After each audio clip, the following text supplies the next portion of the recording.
Well, Jim, thank you very much, first of all, for being here, for having you here. It's such a great honor. We would like to talk with you about commodities, about recession in the USA. And let's start with the USA. There is obviously a high probability that we will see a recession in the USA. Because of that, the world economy will grow slower. What's your opinion about the US equity markets?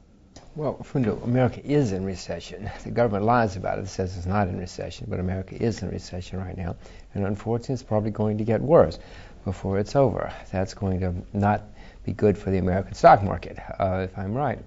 There may be rallies, but I would suspect that America is now in a bear market. The bear market will we don't know how long it'll last. It depends on what policies they come out of Washington. But unless you're very good at stocks, be careful of the American stock market. Okay, so as we all know, the Fed is always printing money, or huge amounts of US dollars indeed, to fight against recession and deflation. What do you think about Ben Bernanke's money policy? Well, Ben Bernanke, unfortunately, is a disaster for the America right now, and for the American economy. He is printing money. It's going to drive the value of the dollar down even more. It's going to drive up inflation even more. He's trying to save his friends on Wall Street, but that's not good for 300 million Americans. Well, it's not good for the world, as a matter of fact, because ultimately the dollar goes down, inflation goes up, long-term interest rates ultimately go higher, and you have an even worse recession. The government in America says we're not in recession, but Fundo, we know that automobiles are in worse than recession. We know that housing is in worse than recession. Machinery is in worse than recession. Finance, many parts of finance are in much worse than recession. Retail sales are very sluggish. Profits have been down for at least 6 months now. Freight car loadings are down. All the signs are that we're in recession. The government says we're not. Now, I would like for the government to explain to me and to you what is so strong that it's offsetting all of these other parts of the American economy which have terrible weakness. So America's in recession, and people have to understand that and adapt and adjust. If you're a manufacturer in Europe, you might be affected, but you need to understand what's happening in America. In the last week, we have seen a tumble in the US dollar. Is there any danger that the US dollar will lose its status as a reserve currency? Not a danger, it's probability. It's most likely going to happen. It is going to happen. It's already happening in some ways. America's enemies are already trying to figure out ways to exploit the weakness of the dollar, the fact that we are a huge debtor nation now. Iran, Venezuela, people like that. But many of America's friends are starting to say, maybe something's wrong in America. Maybe America's out of control. South Korea, some of the other allies are starting to diversify away from the U.S. dollar.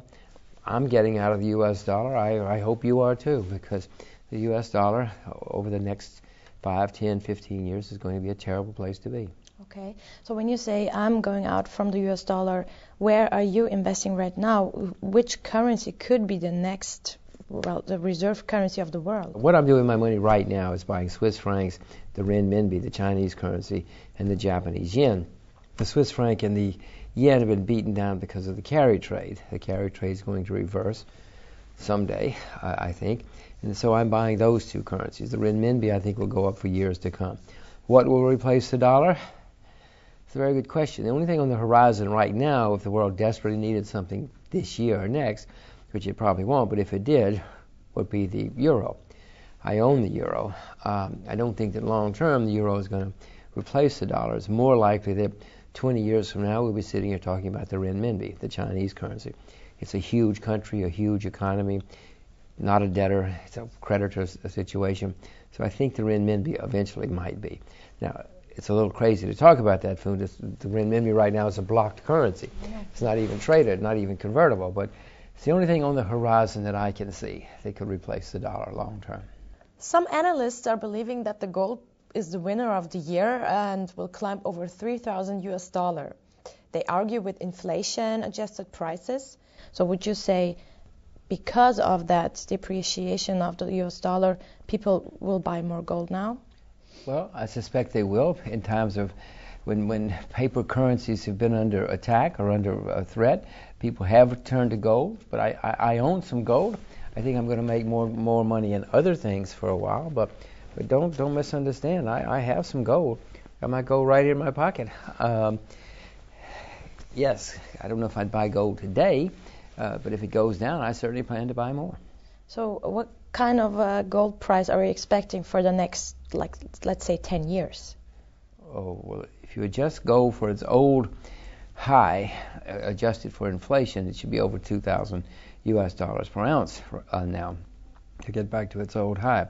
I'm sure we'll go well over 1,000, well over 1,500, probably well over 2,000 during the next 10 years, because the dollar will be going down and will be under pressure. So would you say that the USA has, in the next 2 or 3 years, the chance to recover?